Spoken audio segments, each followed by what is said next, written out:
సరే, మొత్తానికైతే నాకు పెళ్లి చేసేది వాళ్ళ ఇష్ట ప్రకారంగా. రాలిపోయే పువ్వా నీకు రాగాలెందుకే. మొత్తానికైతే చేసుకోవడానికైతే సిద్ధమైపోయాను. పెళ్ళి కూడా అందరిలా కాకుండా మనం వాళ్ళ పరిస్థితిని అయితే ఎప్పుడు అయితే మనం అర్థం చేసుకున్నామో, అర్థం చేసుకొని ఒక్క రూపాయి అంటే ఒక్క రూపాయి కూడా కట్నం కానుకలు తీసుకోకుండా పెళ్ళి అయితే చేసుకోవడం జరిగింది. అయినప్పటికీ నేను ఏమాత్రం కుంగించకుండా, నిస్సహాయంగా ఉండకుండా నా భార్య తమ్ముడైతే వాడి పెళ్లి చేయడం జరిగింది. అలాగే నా మరదలు పెళ్లి చేయడం జరిగినది. వీళ్ళందరివి కూడా నేను ఒక తండ్రి లాంటి స్థానంలో ఉండి వాళ్ళని మంచి చెడ్డలు చూపించడం జరిగినది. అయినప్పటికీ ఇటు అమ్మనైతేమి, ఇటు అక్కనైతేమి, ఇటు భార్యనైతేమి అందరికీ సమన్యాయం చేశాను, చేస్తూ ఉంటాను. కానీ బాధాకరమైన విషయం ఏమిటంటే, ఏదో ఒక్కటి చెప్పు, ఒక్కటైనా. ఇన్ని చేసినప్పటికీ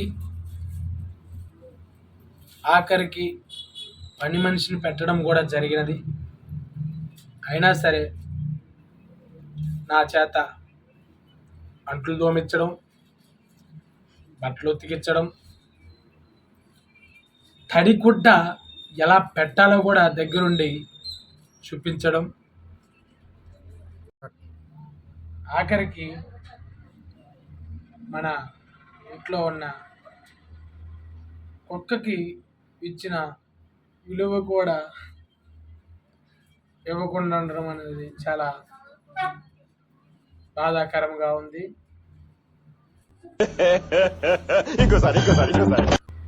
కుక్కకి ఇచ్చిన విలువ కూడా ఇవ్వకుండా ఉండడం అనేది చాలా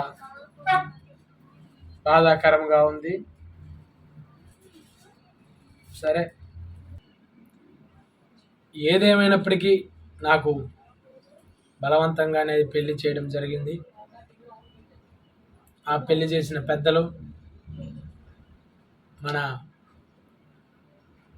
భవానీపురం బాబాయ్, హైదరాబాద్ సత్యం, మార్కాపురం మల్లేషు, ఆత్రేయపురం అరుణ, వెంకటాపురం వెంకట్రావు, ఇలా చెప్పుకుంటూ పోతే అందరి పేర్లు చెప్పలేము.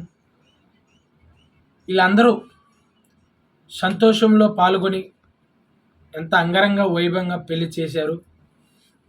కానీ ఇప్పుడు బాధపడుతున్న టైంలో నా వెనక లేకపోవడం అనేది చాలా బాధాకరంగా ఉంది. అయినప్పటికీ నేను మన మగజాతిని అంతరించిపోకుండా ఉండడానికి నా సర్వదా శక్తుల్లా ప్రయత్నిస్తాను. అంతరించిపోతున్న మగజాతికి ఎల్లవేళలా ఈ రామన్న తోడుంటాడని మర్చిపోమాకండి.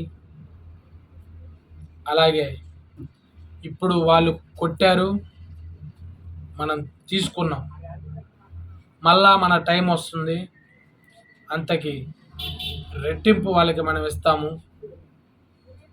మీరు ఏమాత్రం కూడా నిస్సహాయంగా ఉండకుండా, నిరుత్సాహంతో ఉండకుండా, వాళ్ళు పెట్టే బాధలను ఇంకొక జన్మ వరకు భరించండి.